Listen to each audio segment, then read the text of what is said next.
On another sharp turn of events, Donald Trump has now stated that high tariff on goods from China will come down substantially, although they won't be zero.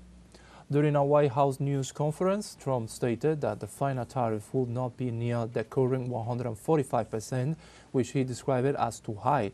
The remarks comes after Treasury Secretary Scott Bessent declared that the high tariffs were unsustainable and that he hoped for a trade war de-escalation, as the Asian giant had countered with 125% tariff on U.S. goods. With the new possibility of a deal on the table, the markets have shown positive signs following great uncertainty as investors worry about a slower economy and inflation.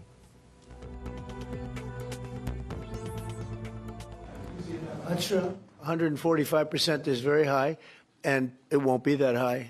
It's not going to be that high. It got up to there. We were talking about fentanyl, where, you know, various elements built it up to 145. No, it won't be anywhere near that high. And what level do you think it'll come down to if you haven't? It'll come down substantially, but it won't be zero. It used to be zero. We were just destroyed. China was... In this context, U.S. President also highlighted that they plan to be very nice to China and are hoping to reach a deal. We're going to be very nice.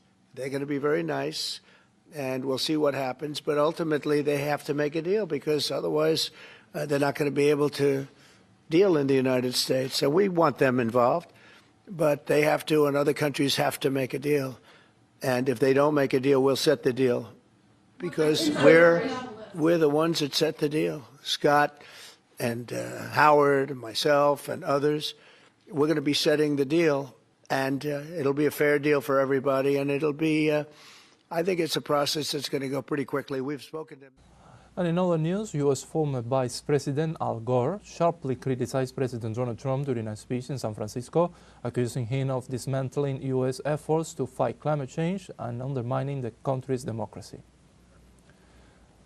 Speaking at the opening of San Francisco Climate Week, the 77-year-old Nobel Peace Prize winner warned that the Trump administration's rollback of environmental protections and support for the fossil fuel industry pose an existential threat to both the planet and democratic institutions.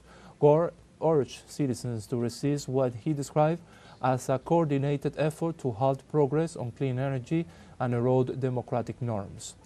Drawing a historical parallel, he cautioned against the manipulation of truth by those in power, emphasizing the importance of defending both climate action and the foundation of democracy.